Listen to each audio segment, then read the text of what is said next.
Purihin ang Panginoon. Maayong hapon sa tanan. Isa pong mapagpalang hapon po sa ating lahat. Dito po sa pamilihang bayan po ng Magsaysay. Sa naaabot po ng tinig na ito, kami nga po pala ang mga mangangaral at missionary sa Pentecostal Missionary Church of Christ Fourth Watch, na sa hapong ito ay ibig ho naming ipaglingkod ang salita ng Panginoon. Ang sabi sa Biblia, ang tao ay hindi lamang nabubuhay sa tinapay, kundi nabubuhay din naman sa pamamagitan ng salita ng Diyos. Purihin ang Panginoon. Kaya minsan pa amin pong pansamantalang hihiramin ang inyo pong pakikinig ng pulong sa Ginoo. Purihin ang Diyos upang ang bawat isa sa atin ay lalong higit palakasin at pagpalain ng ating Panginoon. Bago po sa atin pong pagbubulay o pagwawali ng salita ng Diyos, tayo muna po ay sandaling manalangin. Praise the Lord. Mapagpalang Diyos, maraming salamat po sapagkat minsan pa ang iyong biyaya ay tunay na nagbibigay sa amin ng kalakasan. Totoo sa aming tao, kami bilang mga tao ay may mga taglay na kahinaan at nangangailangan kami ng lakas mula sa iyo. Nangangailangan kami ng kahabagan at kaawaan upang sa buhay na ito ay makalakad kami ayon sa iyong kalooban. Pagpalain mo, Ama, ang aming mga kababayan dito sa Magsaysay, ang amin pong mga kaibigan na nagtitinda ng mga tindero at tindera ng kanilang mga paninda. O Diyos, ingatan mo po sila. Pagpalain mo ang kanilang mga paghahanap buhay. Maging ang aming mga kababayang bumabiyahe ng kanilang mga sasakyan, ang aming mga motorista naming kaibigan, ingatan mo sila, O Diyos, sa kanilang mga paglalakbay. Pagpalain mo, Panginoon, ang dakong ito ng Magsaysay. Sa pangalan ni Jesus, Amen and Amen. Purihin po ang Panginoon. Muli, isang mapagpalang hapon po sa ating lahat. Praise the Lord. Purihin ang Panginoon. At kami po ay nagagalak sapagkat kami po ay regular nang nakakapangaral sa dakong ito. Praise the Lord. Kaya kami ay mayroong pananabik. Maaring malayo po ito sa amin. Kami ay sa Carmen pa. Diyan po kami sa may bandang Tagkatong, ang amin pong church. Nakakapangaral din po kami sa market ng Carmen, sa Nasipit, sa Buena Vista, and of course dito sa Magsaysay. Kaya ang aming kagalakan ay kayo ay madalaw at mapangaralan ng salita ng Diyos. Purihin ang Panginoon. Sa pagbubulay po ng salita ng Panginoon, atin pong basahin ang sinasabi po dito sa aklat po ng Juan. Ang talata ay 16. Purihin ang Panginoon. In John 10 verse 16, at meron akong ibang mga tupa na hindi sa kulungang ito. Sila'y kailangan din namang dalhin ko at kanilang diringgin ang aking tinig at sila'y magiging isang kawan at magkakaroon ng isang pastor. Purihin ang Panginoon. Sa hapong ito, mga minamahal, ang salita ng Diyos ay pinamagatan po natin ang mga tupa ng Diyos. Purihin ang Panginoon. Ang tupa ay sa lahat ng mga hayop, ito ay itinuturing na pinaka masunuring hayop. Hindi lang dahil sila ay puti o mabalbunin, ang tupa ay ipinapakita niya ang kanyang pagiging helpless. Kaya ang mga tupa, wala mang panlaban talaga yan. Hindi gaya ng ilang mga hayop na mayroong makakapal na pangil o kaya mga matatalas na kuko.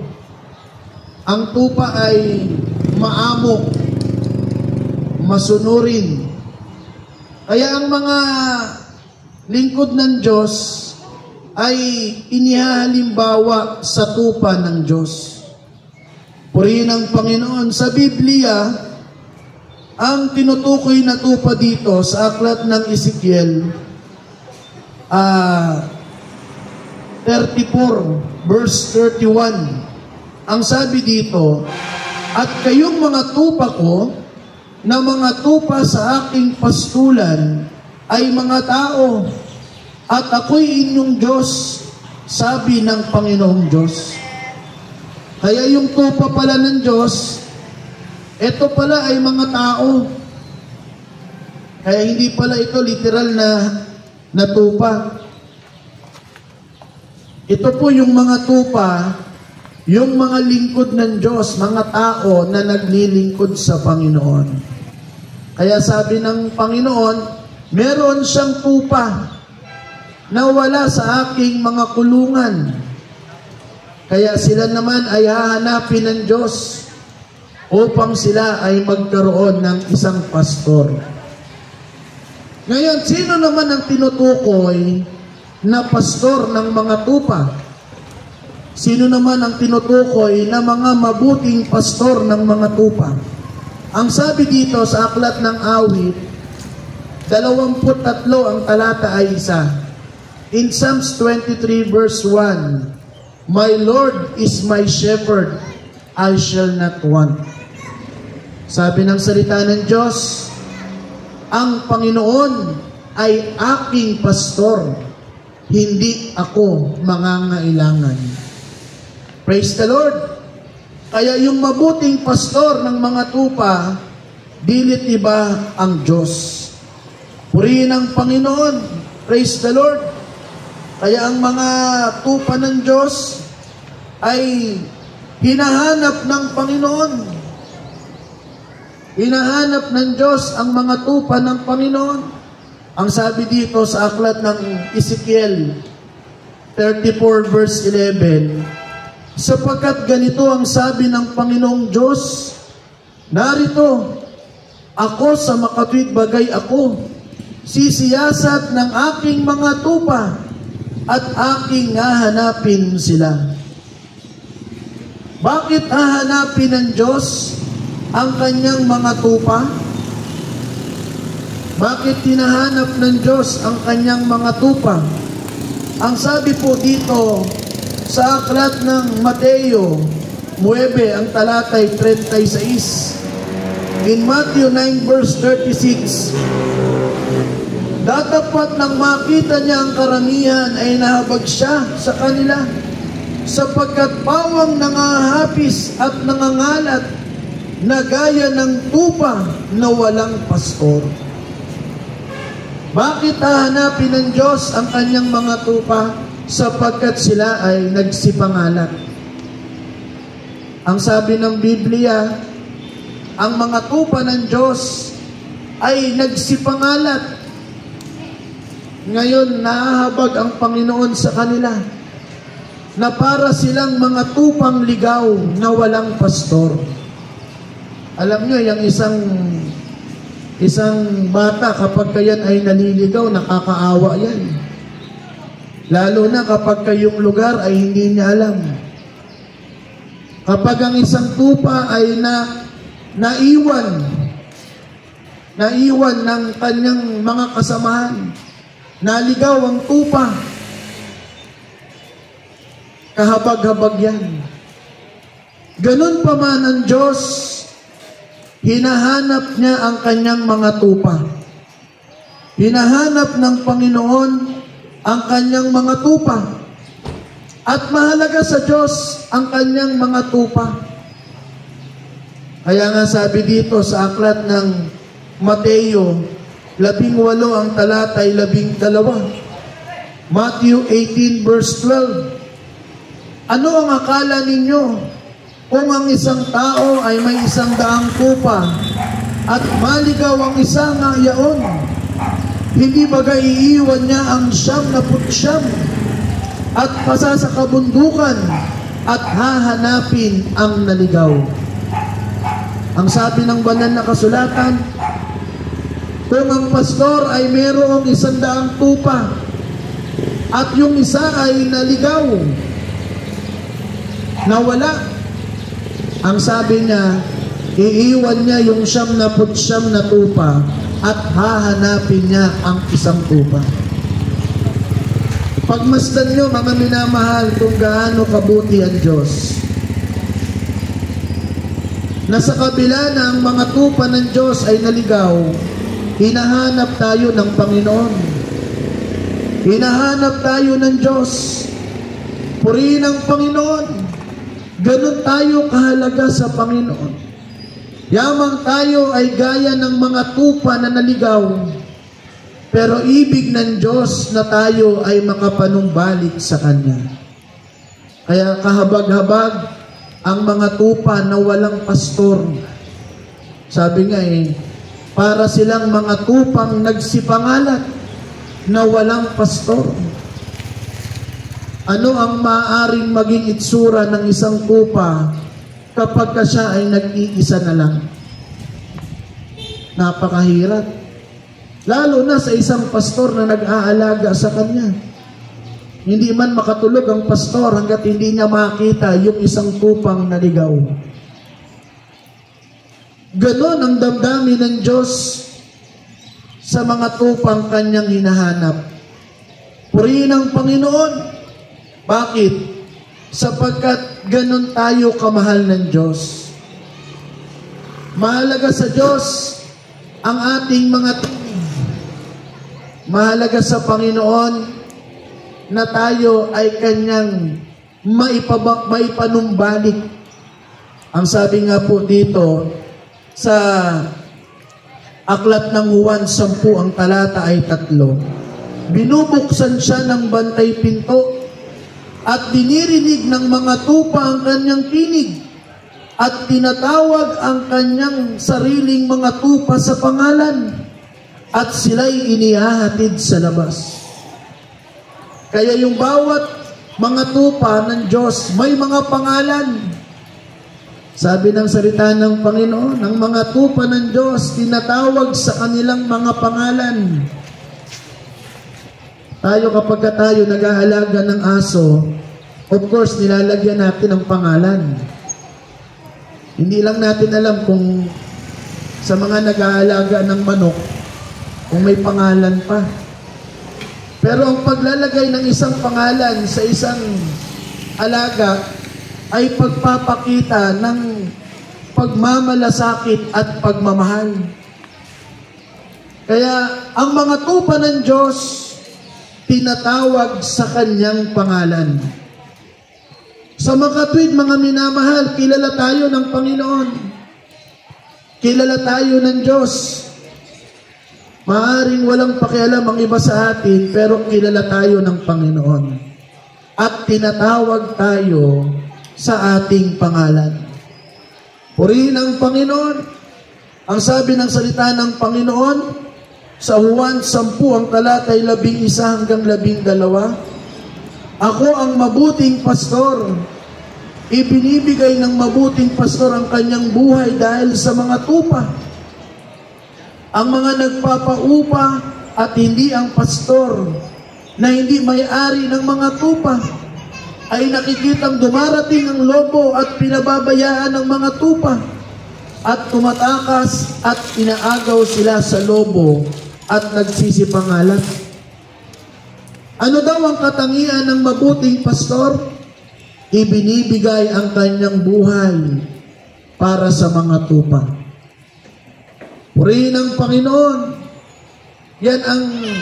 Yan ang passion. Kapag kamahal mo ang iyong mga kasamahan, handa mong ibigay ang iyong sariling buhay para sa kanila. Ang Diyos ay ganun. Sabi, ang mabuting pastor, ibinibigay niya ang kanyang buhay para sa mga tupa. Purihin ang Panginoon. Alam niyo, yung mga upahan, yung mga bayarang pastor, ang sabi dito sa Biblia, dumarating ang lobo, ang mga mababangis na hayop, pinababayaan ng mga tupa, at ang mga tupa ay nagsisipangalan, tumatakas. Bakit? Hindi naman kasi pagmamayari yung mga tupang yun. Kapag kayong isang bagay, minsan hindi naman sa iyo. Minsan hindi natin masyadong binibigyan ng concern. Kaya yung mga upahang pastor ng mga tupa, wala siyang pakialam na kung ano man ang mangyari dun sa tupa, sapagkat hindi man kanya yun. Pero ang Panginoon, merong magandang pagmamalasakit sa atin. Ibinibigay niya ang kanyang buhay para sa atin. Purihin ang Panginoon. Kaya ang Panginoong Hesus napako sa krus para sa ating mga kasalanan. Ganyan tayo kamahal ng Panginoon. Ibig ng Diyos na tayo ay makapanumbalik sa Kanya. Kaya tayo ng mga tupang naliligaw. Pero ipinapanumbalik tayo ng Panginoon. Ang sabi nga po dito sa unang Pedro 2, ang talata ay 25.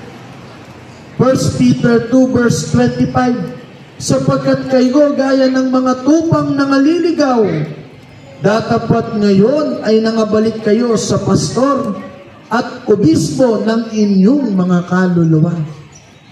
Purihin ang Panginoon. Gaya pala tayo dati ng mga tupang naliligaw. Nahiwalay tayo sa Panginoon dahil sa ating mga kasalanan. Nahiwalay tayo sa Diyos dahil sa ating mga kasamaan. Pero hinanap tayo ng Panginoon na gaya ng isang tupang naliligaw upang tayo ay makapanumbalik sa Kanya. Mga minamahal, ganyan tayo kahalaga sa Diyos. Maaaring sa ibang tao, hindi tayo mahalaga. Sa Diyos, napaka-espesyal natin. Purihin ang Panginoon. Kaya mayroong pangangaral ng salita ng Diyos para hanapin ang mga tupang nangaliligaw, para hanapin ang mga taong makapanumbalik sa Diyos. Purihin ang Panginoon. Bakit? Sapagkat napakaganda ng pangako ng Diyos sa Kanyang mga tupa. Sa mga nagsisipaglingkod sa Diyos, napakaganda ng Kanyang pangako. Pansinin po natin sa aklat ng Lucas 12, ang talatay 32. Luke 12 verse 32. Huwag kayong mga takot, munting kawan, sapagkat nakalulugod na mainam sa inyong Ama ang sa inyo'y ibigay ang Kanyang kaharian.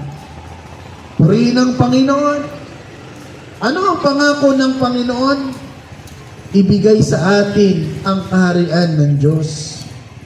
Purihin ang Diyos. Kaya ito ay isang napakagandang kapalaran.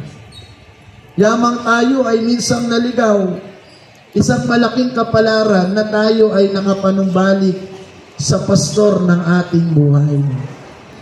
Purihin ang Panginoon. Kaya mga minamahal, ang pangangaral ng salita ng Diyos ay paghanap ng Panginoon sa Kanyang mga tupang nawawala.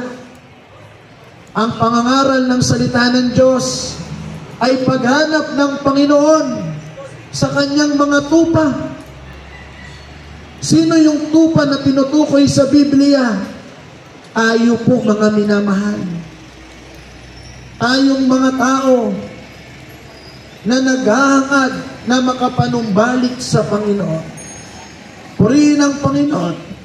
Maaaring tayo ay minsang naligaw, pero salamat sa Diyos, nasumpungan tayo ng Panginoon. Purihin ang Panginoon. Maaaring tayo ay nalagay sa kapahamakan, pero salamat sa Panginoon, iniligtas tayo ng Diyos. Purihin ang Panginoon. Kaya mga minamahal, tanggapin mo ang Panginoon bilang iyong pastor. Tanggapin mo ang Panginoon bilang isang mabuting pastor ng iyong kaluluwa. Ang sabi ng salita ng Panginoon, ang Panginoon at ang aking pastor, hindi ako mangangailangan. Purihin ang Panginoon. Kaya kapag ikaw ay nasa panig ng Diyos, kapag ikaw ay mayroong kinikilalang Diyos sa iyong puso, ang sabi ng salita ng Panginoon, hindi ka mangangailangan. Bakit? Sapagkat sabi ng Panginoon, seek ye first the kingdom of God and His righteousness, and all these things shall be added unto you. Kaya ang lahat ng ating mga pangangailangan, idaragdag ng Diyos sa iyo. Pero higit sa lahat, mga minamahal, ang kapahingahan na inaalok ng Panginoon sa atin ay ang kapahingahan sa buhay na walang hanggan. Purihin ang Panginoon. Tanggapin mo ang Panginoong Hesus na iyong tagapagligtas. Magsisi ka sa iyong mga kasalanan. Magpakumbaba kang lumapit sa Panginoon. At ang Diyos ay mahabagin sa lahat. Ano man po ang ating kalagayan o isistado sa ating pamumuhay, hindi ipinagkait ng Diyos ang kanyang mga salita. Hindi ipinagdamot ng Panginoon ang kanyang paanyaya, ang kanyang imbitasyon, sapagkat mahalaga tayo sa Panginoon. Mahalaga tayo sa Diyos, sapagkat ibig ng Panginoon na tayo ay maligtas. Gaya ng mga tupang naligaw sa biyaya ng Diyos, hinahanap tayo ng Panginoon at nasumpungan tayo ng Diyos. Purihin ang Panginoon. Sa hapong ito, mga minamahal, batid natin, bawat isa sa atin ay tupa ng Diyos. At maaaring tayo minsan nakararanas ng mga pagsubok, mga karamdaman, na tila ba parang nawawalan tayo ng pag-asa. Alalahanin natin, may Diyos na handang tumulong sa atin. Pagkatandaan natin na kailanman hindi tayo pababayaan ng Panginoon. Ano man ang ating kalagayan, hindi liko ang Diyos upang tayo ay Kanyang kalimutan. Kaya sa hapong ito ay amin po kayong isasama sa pananalangin. Kung ang pananalangin ito ay aariin ninyo at sasampalatayanan ninyo, kayong mga may sakit at may karamdaman, pagagalingin kayo ng Panginoon. Purihin ang Panginoon, tayo ay manalangin. Praise the Lord. Mapagpalang Diyos, maraming salamat po sapagkat ang iyong biyaya ay sapat sa bawat isa sa amin. Pagpalain mo, Panginoon, ang aming mga kababayan na ngayon ay nakararanas ng mga sakit o mga karamdaman. Ito man ay malubha o ito man ay katamtaman. Ang dalangin namin, Panginoon, bigyan mo sila, O Diyos, ng kagalingan mula sa kanilang karamdaman. Ingatan mo ang kanilang mga panlupang pangangatawan at bigyan sila ng maayos na kalusugan. Pagpalain mo rin naman namin, Diyos, ang aming mga kaibigan na ngayon ay nakikinig ng iyong mga salita. Nakikita mo ang kanilang mga puso, na pagmamasdan mo ang kanilang kalagayan. Ang aming dalangin, Panginoon, pagpalain mo ang kanilang buhay. Pagpalain mo sila, O Diyos, at palagi mo silang tulungan na lalo kanilang mapaglingkuran. Pagpalain mo, Panginoon, ang bayang ito ng Magsaysay, lalo na po itong pamilihang bayan ng Magsaysay. Palaging ang mga tao ay lalo pang dumagsa dito upang mamili ng kanilang mga pangangailangan. Palaguin mo, O Diyos, ang mga taong tatangkilik ng mga paninda ng aming mga kababayan. Pagpalain mo ang kanilang mga negosyo. Nawa, Panginoon, ang kanilang mga kabuhayan ay lalo pang lumago at makilala nila na Ikaw ang Diyos na nagpapala sa kanila. Maraming salamat po. Sa iyo po namin ipinagkakatiwala ang lahat sa matamis na pangalan ng aming Panginoong Hesus. Amen and amen. Purihin po ang Panginoon. Muli, nagpapasalamat po kami sa inyo sapagkat minsan pa ay napaunlakan ninyo na aming may pangaral at may paglingkod ang salita ng Diyos. Sa bahagi po ng pangangaral ng salita ng Panginoon, kami din po ay tumatanggap ng love offering. Ang taong may pagmamahal sa Diyos, kahit hindi mo hingan yan, nagkakaloob yan para sa gawain ng Panginoon. Bakit?